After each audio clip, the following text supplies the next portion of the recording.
Hello, it's just here. Right, in this video, put my pen, I'm going to talk about fats, okay?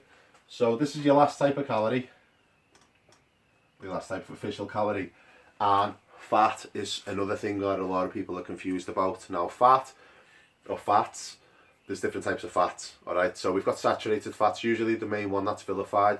You'll find a lot of processed foods are very high in processed fats, like again cakes, biscuits, chocolates, all those sorts of things, high in fat. Pizzas, stuff like that, and it is saturated fat. And saturated fat, you know, can come in things like butter, but in moderation. If you're having a little bit of butter, you're cooking something in it, a knob of butter's fine.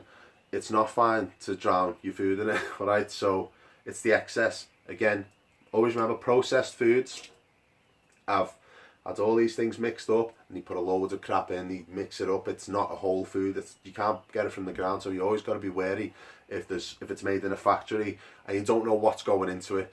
So although they might taste delicious, that's what they're designed to do, because obviously they want to sell them. You've got to be wary of the amount of saturated fats. Okay, so things like takeaways and stuff like that, restaurants and stuff, they cook in these oils that are just bombarding foods. Again, they don't care a lot. Some restaurants do, don't get me wrong, but a lot of them, unless you're going to a specific health restaurant or one that's specialises in health eating, a lot of them don't really take care, especially the chippies and takeaways, alright? So it's common sense. We all know chippies are bad, but again, it's the excess, deep fried foods, just try and stay away. Food, if something's been like bathed in fat, it's not going to be good, is it? So just be wary of it. In moderation though, saturated fat's fine. And where will you find it? You'll find it in some proteins, again, like chicken. Even in the chicken breast, you're going to find some saturated fat, okay? Naturally occurring within the protein. Beef, okay, lamb. Again, these are all proteins as well.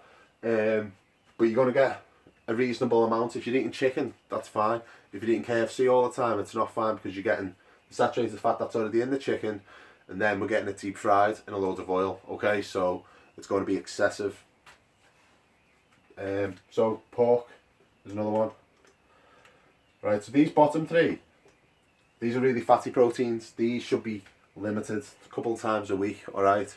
Not each, I like beef. I always try and go for lean beef when I can. Whenever I cook minced beef, I always drain it in a colander, because there's still going to be, fat in it. You're not going to get rid of it all, but if you've cooked mince before, even when you get the lean stuff, you can see it fills up in the pan.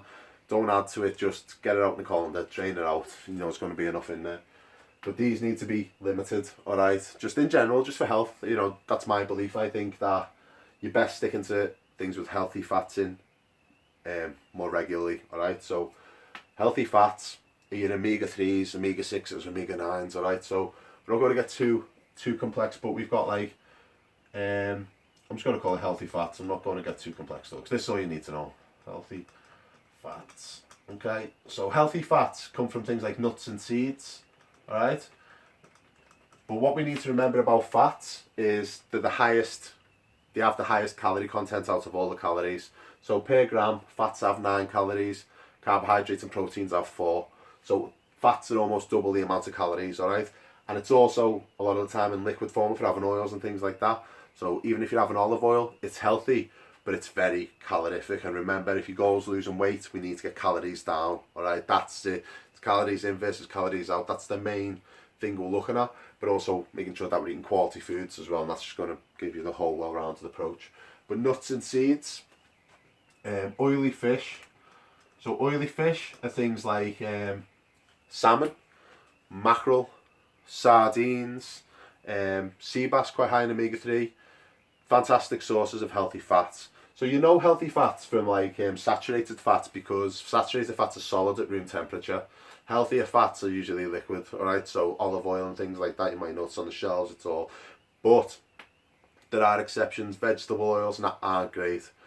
They don't have many qualities in it. They're still not a healthy fat. You want to limit the amount of vegetable oil that you have, okay?